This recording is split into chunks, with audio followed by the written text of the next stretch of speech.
Welcome to my channel.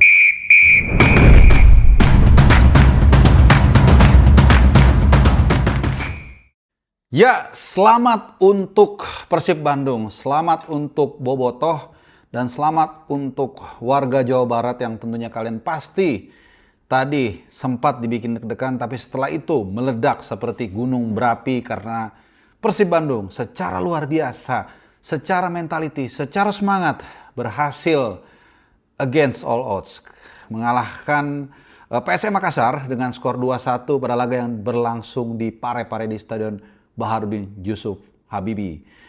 Persib Bandung sempat unggul memang 1-0 melalui Tom Hai di menit ke-33, tapi kemudian PSM tidak menyerah. Sempat memperkecil kedudukan melalui tandukan Yuran Fernandes, dan setelah itu luar biasa teman-teman semua, gue yang live reaction aja kaget dan juga berteriak ketika kemudian pemain yang sebenarnya bukan pemain utama, yaitu Julio Cesar yang posisinya menggantikan Federico Barba yang absen karena akumulasi kartu kuning, berhasil membuat seluruh Bobotoh bersorak gembira dengan golnya, tandukannya di penghujung laga. Golnya mirip banget dengan golnya Federico Barba saat remontada di Lampung melawan Bayangkara di akhir babak yang pertama dari corner, dari Tom Hai corner. Jadi Tom Hai mungkin man of the match ya, 1 gol 1 assist. Kemudian ke tiang 2 langsung ditanduk dengan melambung atau parabol, dan golnya langsung atau gagal diantisipasi oleh penjaga gawang Hilmansyah yang sebenarnya juga tampil cukup gemilang sepanjang pertandingan. Dan tentunya gol ini membuat bukan hanya Parepare yang pecah, tapi juga mungkin di beberapa titik, bukan hanya di Jawa Barat, pasti juga mungkin di Kalimantan, di Sumatera, bahkan di Sulawesi dan Papua dan lain-lain, yang banyak sentra-sentra pendukung Persib Bandung atau Bobotoh ini pasti meluapkan kegembiraan sangat luar biasa. Kenapa? Karena tambahan 3 poin ini menjadi menjadi kontradiktif di saat yang sama di Gelora Bumi Kartini Borneo FC terpleset. Gagal meraih poin penuh dari Persija Jepara yang sebenarnya tidak punya kepentingan apapun. Borneo memang tampil dengan beberapa kesempatan, tapi penjaga gawang dari Persija Jepara, M. Ardiansyah, tampil sangat luar biasa dan mungkin juga bisa mulai sedikit-sedikit dilirik oleh John Hartman. Dan kita kembali ke Persib Bandung karena banyak istilahnya. Ada yang bilang, Bung, bilangin tuh katanya ya, kalau nonton Persib harus sampai habis. Biasakan nonton Persib sampai habis. Ada yang bilang lagi loading juara. Nah, kalau gue bilang kan sebelum pertandingan ini sama-sama poinnya sama-sama 75 ya. Tapi head to head menang Persib Bandung. Makanya gue bilang Persib Bandung ada di pole position tapi 51%. Tapi setelah kemenangan Persib dari PSM Makassar dan juga serinya atau imbangnya Borneo dari Persib juara, maka sekarang peluang Persib sudah 95% lah ya.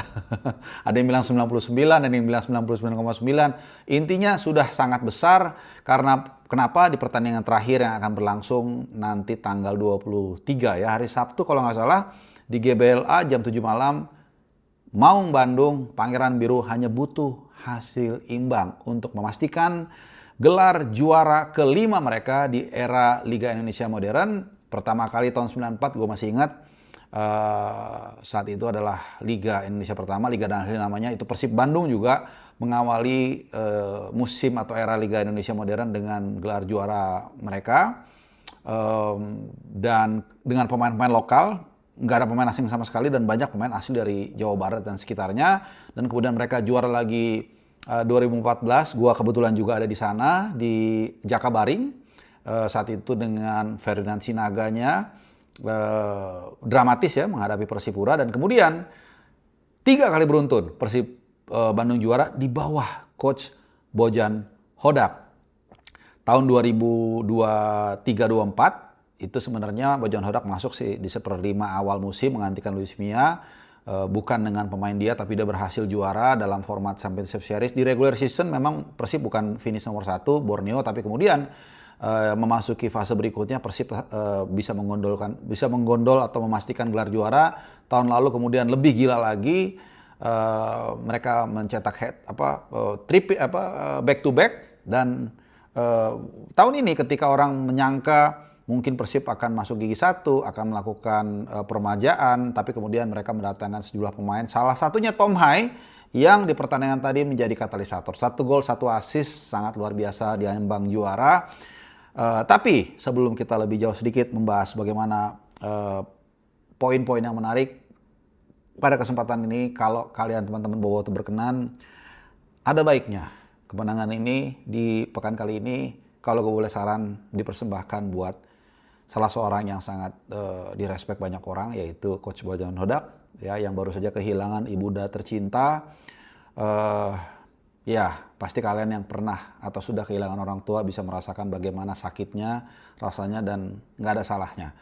Ya kalau gue boleh saran seluruh Bobotoh untuk match kali ini paling tidak mempersembahkan kemenangan yang dramatis ini untuk Coach Bojan Hodak yang sedang berduka, dan juga semoga prosesi pemakamannya dan lain-lain lancar dan semuanya bisa Bojan Hodak kembali lebih tangguh lagi, lebih kuat lagi dan ditabahkan. Kalau gue boleh saran ya, karena ya sudahlah, pokoknya kalau yang kalian kehilangan orang tua pasti tahu rasanya seperti apa. Dan kita balik lagi, jangan bersedih-sedih, tapi kita juga harus berempati. Kita lihat bagaimana kemudian Persib sangat luar biasa. 20 pertandingan teman-teman, tidak terkalahkan sama sekali, dan 15 kali mencetak kemenangan, hanya 5 kali imbang di Liga. Ini tidak ikut di ACL 2, dan ini adalah salah satu faktor yang membuat Persib Bandung bisa juara, meskipun di saat yang sama Borneo juga terus mengejar habis-habisan. Jadi 154 hari Persib tidak terkalahkan sejak terakhir kali tanggal 14 Desember 2025. Saat itu Persib kalah dari Malut yang juga banyak ya dihuni bedol desa para pemain Persib seperti Ciro Alves, David Da Silva, Gustavo Franca, kemudian juga ada Fresh Butuan, Dimas Derajat, ada 5 atau 6 pemain yang saat itu kemudian ya mereka bisa menang. Tapi setelah itu 20 pertandingan berturut-turut, bahkan menuju 2-1 nanti di laga pekan ke-34 itu mereka tidak terkalahkan. Luar biasa ya.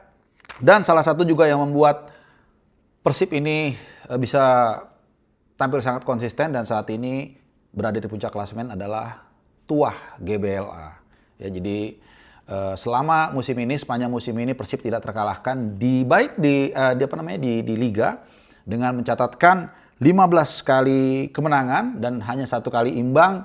Dan imbangnya itu pun dari Arema yang kita tahu kemarin atau beberapa pekan lalu itu tampil sebenarnya dikurung habis-habisan, tapi memang ya peluangnya tidak ada yang menjadi gol. Jadi luar biasa sekali lagi, tentunya Persib pasti di pertandingan terakhir tidak mau hanya imbang dari Persija Jepara yang tadi sebenarnya pas menghadapi Borneo juga semangatnya luar biasa. Jadi appreciate juga buat kedua tim ini, baik PSM Makassar maupun juga Persija Jepara yang meskipun tidak ada kepentingan apapun, bahkan konon PSM Makassar itu banyak para pemain yang tidak katanya tidak gajinya tidak diterima secara utuh, tapi mereka tetap bermain semangat. Dua-duanya sama nih, makanya gue bilang pekan Liga Super League musim ini sangat seru sekali dan benar ditentukan di pekan ke-34. Sayang tadi sedikit ada, bukan sedikit ya, tapi lumayan banyak juga ya rusuh di Stadion Baru di Yusuf Habibie. Kemudian banyak fans. Ini mesti hati-hati ngomongnya nih teman-teman ya. Banyak fans yang menyalakan flare. Ya, kita tidak tahu siapa. Karena nanti kalau gue bilang A nanti ternyata bukan. Dan kemudian mereka melemparkannya flare-nya itu ke arah bench. Nah, ada yang mengatakan mereka tidak suka gara-gara selebrasinya A, selebrasinya B, selebrasinya Tom Hai katanya ya Elon Islanders. Jadi katanya mereka menunjukkan ke pemain Persib. Ada yang bilang lagi karena mereka sebenarnya ingin protes ke manajemen mereka sendiri. Nah, karena kita tidak ada di situ, yang kita tidak bisa secara detail mengetahui apa penyebabnya. Tapi kita tahu memang di sana ada menyalakan flare, itu jelas dan itu tidak boleh. Dan tentunya PSM yang sebenarnya lumayan mengakhiri musim ini yang nggak gampang, tapi mereka bisa lolos dari degradasi, tapi tidak akan lolos dari hukuman, karena ini juga mirip dengan apa yang terjadi di Persipura, tapi memang Persipura lebih parah lagi ya, karena banyak sekali kerusakan, dan konon katanya sampai 10 miliar, kita nggak tahu. Nah, balik lagi ke Persib Bandung, sangat luar biasa penampilan dari Beredel Kobarba dan kawan-kawan, dan ini gue ingat apa kata Umu Mukhtar atau Wajih Umu Mukhtar, walaupun yang main di pertandingan ini menggantikan, misalnya Federico Barba digantikan Julius Caesar, kemudian ada 3 pergantian pemain kalau nggak salah, kemudian Ramon Tangke menggantikan Andre Jung, dan kemudian kalau gue nggak salah ya Eleanor Reinders menggantikan Goicoechea, tapi Pak Haji Umum Mukhtar mengatakan di sini tidak ada pemain nomor 2 gitu, semuanya harus siap, dan ternyata itu dibuktikan dengan gol penentu dari Julio Cesar. Itu gol pertama dia juga loh buat Persib Bandung musim ini yang membawa Persib di ambang juara. Loadingnya kalau upload itu udah 95% kalau gue bilang ya. Kalau Boboto pasti bilangnya 99% gitu ya. Tapi anyway, sekali lagi selamat. Luar biasa. Udahlah, fans manapun pasti harus mengakui Persib Bandung tampil sangat luar biasa dengan segala drama-dramanya. Dan satu gue mau bilang teman-teman semua, ketika gue mereview bahwa Persib punya tantangan nih main ke Makassar ya, jauh karena mereka harus menempuh perjalanan darat bukan hanya dari Jakarta ke Makassar tapi Makassar ke Parepare 3 atau 4 jam ya, ada yang menerima, ada yang iya bener juga Bung ya gitu, ada yang mengatakan wah enggak lagi nih segala macam. Nah ternyata kita lihat manajemen menjawab itu, mereka bukan menampik kalau ada masalah, bukan menghindar, tapi justru menyediakan para pemain dengan sleeper bus. Dan ini mungkin yang membuat stamina mereka jangan sangat luar biasa, endurance mereka, daya tahan mereka. Dan kita lihat dalam pertandingan mereka sering sekali memenangkan duel bola 50-50 sampai dengan menit 90. Dan bukan tidak mungkin ini berujung tadi pada kemenangan karena fasilitas, karena menjawab tantangan yang ada dengan solusi. Ya, bukan menyalahkan kegelapan, tapi manajemen Persib menyalahkan lilin untuk menerangi tantangan tadi yang berhasil mereka tanggulangi. Tinggal satu langkah yang sangat penting menghadapi Persija Jepara. Tapi gue pribadi sih yakin banget lah Persib nggak mungkin kalah. Mereka sangat yakin dengan mentality mereka yang sudah remontada berkali-kali musim ini. Kalau nggak salah 4 kali ya. Sekali lagi selamat buat Persib Bandung, buat Boboto, dan terlebih-lebih yang paling penting adalah buat Coach Bojan Hodak. Dengan segala hormat, semoga semuanya dilancarkan buat Bojan Hodak khususnya ya, karena dia lagi berduka. Dan CBH akan datang ke Kota Kembang, Bandung nanti untuk menyaksikan pertandingan terakhir, dan juga kalau semua sesuai rundown, pesta perayaan hat-trick Maung Bandung atau gelar kelima di era Liga Indonesia Modern. Sekali lagi selamat, mudah-mudahan penyajian gue berkenan, mudah-mudahan juga menyeluruh. Kalau ada yang kurang silahkan tambahkan di kolom komentar, dan terima kasih teman-teman semua, dan kita akan kembali nonton pertandingan terakhir beres Super League bukan ke-34 nanti, tanggal ketiga, hari Sabtu. Adios!